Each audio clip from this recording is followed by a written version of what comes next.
โอ้แม่คือกะเจ้าแม่คือนี่ฟังคลื่น104กะเจ้าอืไม่ว่าเจ้ามก็หาปะกันตะกี้นี่เนาะ สักที่แล้วว่าจ๋ามันจะได้ว่ายุบเนาะตะกี้แม่แรงเนี่ยเวยดีแต่เจ้าน่ะออกรายการแล้วก็ทำอันนั้นหน่อยนี่หน่อยก็เด็กก็ขำเอาว่ะโอ้เนี่ยน้ำเนี่ยมันได้ส่งเดือนไหนพอนะก็เด็กออกรายการแล้วก็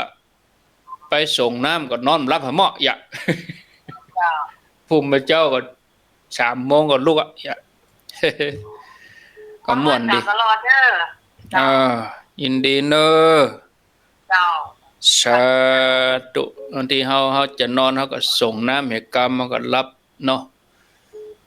อ้าวเจริญพรภาษาเจ้าจากตังใดจากบ้านกลางอำเภอลีเจ้าอ๋อบ้านกลางลีเจ้าอันนี้103.75เจ้าฟังชัดดีกายายเจ้าชัดเจนดีเจ้าฝนตกก่อเมืองลียายพูด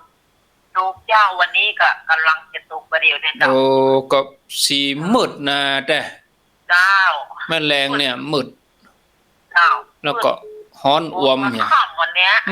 ฮ้อนอวมเห็นเจ้าเออยินดีเนอะเจ้าสาธุสาธุเอาถึง3 ทุ่มตรงเนาะเจริญพรสาเจ้าจากตังใดฟังอยู่ฟังที่แม่แต่งเจ้าแม่แต่งเชียงใหม่นี่กะ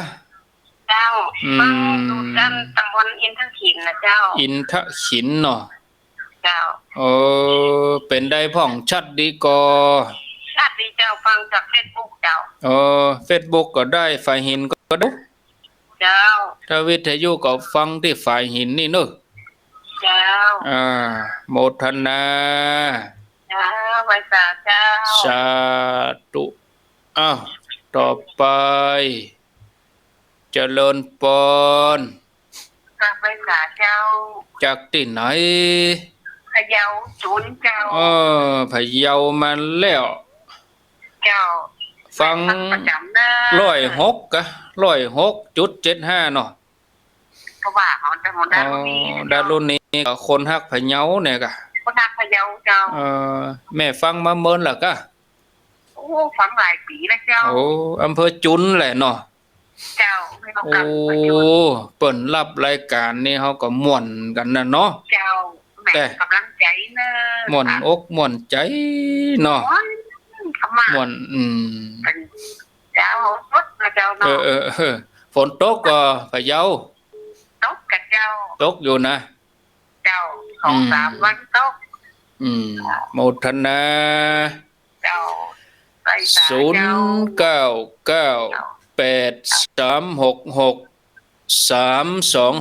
เอาแถม5 นาทีถ้าจะได้โลได้อยู่เจริญพรไหว้สาเจ้าอันนี้จากตังใดจากสันพระเจ้าแดงหัวยาปันทิละปุ้นเจ้าสันพระเจ้าแดงกะเจ้าหัวยยาบันทิเนาะ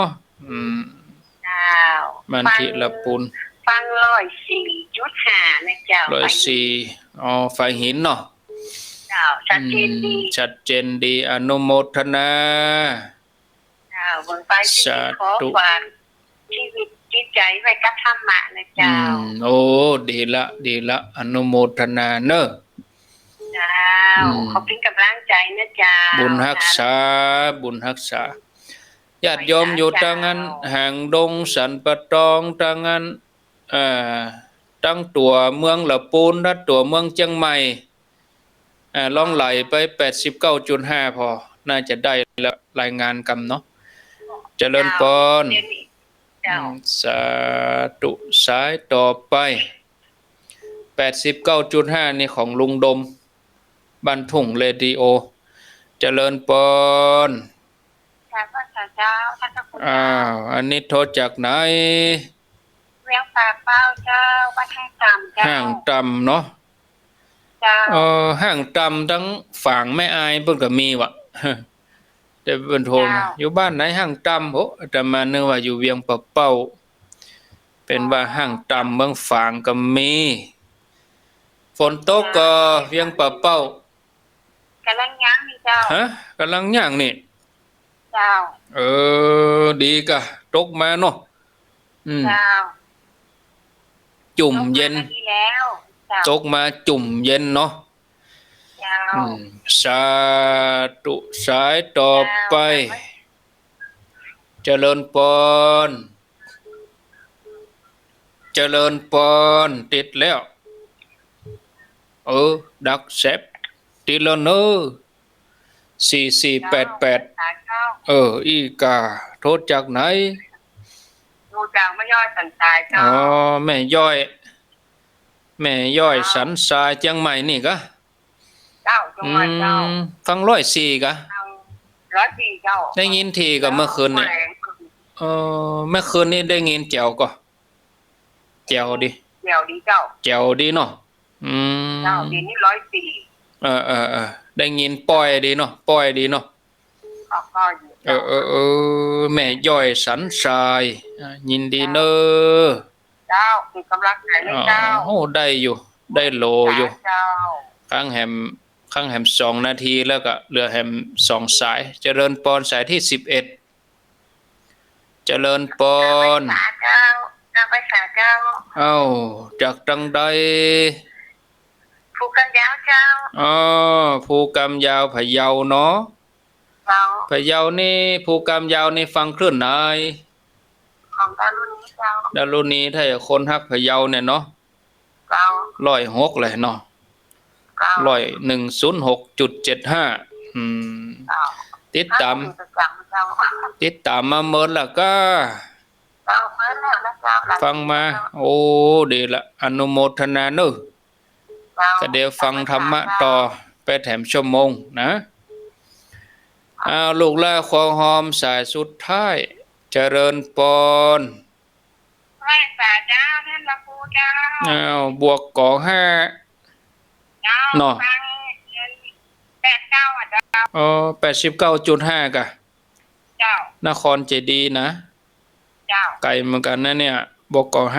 5เจ้าไม่เอาบ่ลายบ่เปาะไปทางนั้นปุ่นน่ะเนาะเข้าไปทางนครเจดีย์ไปทางปุ่นน่ะออกไปทางนั้นลีทางเถินปุ่นก็ได้นี่อนุโมทนากำลังใจเนี่ยสาธุเอาละเนาะขออนุญาตบ่ได้รับหลายเบอร์ก็ขอโทษเนอะขอโทษบ่ได้รับหลายท่านจำกัดโดยเวลาเพราะเดี๋ยวนี้ก็3 ทุ่มละกุเตื้อวันพุธนี่จะมาอยู่ 3-4 ตนแต่เนื่องจากว่าช่วงนี้เป็นช่วงเปิ้นประกาศสถานการณ์ฉุกเฉินเปิ้นบ่ฮื้อออกเคหสถานเวลายามวิการถ้าว่าจะออกก็ต้องกลับเข้าบ่เกิน4 ทุ่มนี่นะทีนี้ครูบาอาจารย์เปิ้นก็เมื่อเปิ้นมาจัดรายการ2 ทุ่มเวลาจบรายการเปิ้นก็ปิกวัด4 ทุ่มเนี่ยคาบเกี่ยวกันแล้วก็บ่ใครเหมาะอีเนาะก็คือความร่วมมือทางราชการ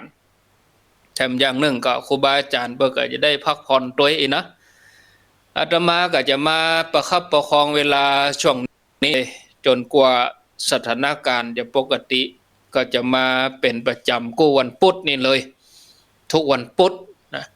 แต่ถึงวันนี่ก็จัดรายการอยู่ถึงวันแม่เจ้าก็จัดแม่แรงก็จัดอีนะแต่ว่าสถานีที่เปิ้นรับอยู่เป็นประจำเมื่อคืนนี้ก็เปิ้นก็รับประจำเมื่อคืนเป็นช่วงไปสายที่1ที่โทรมาตะกี้ฟัง 104.5 น้องเบลไฟหินเนาะวัดไฟหินสายที่2เมืองพานฟัง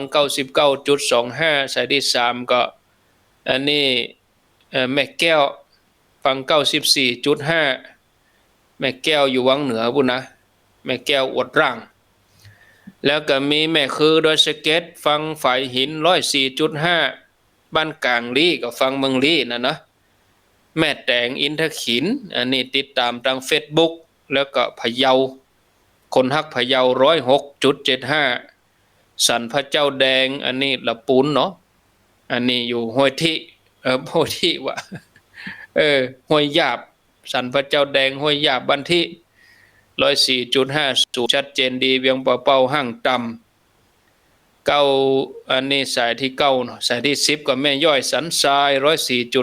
104.5 สายที่11ภูกามยาวพะเยาอนุโมทนาฟัง 106.75 สุดท้ายกับบวกก็5นครเจดีย์ฟังเต้ 89.5 โอ้ญาติโยมอูกันไปแล้วเวลาแถมชั่วโมงก็เดียวขอพักฉันน้ำกำเดียวกันเนอะ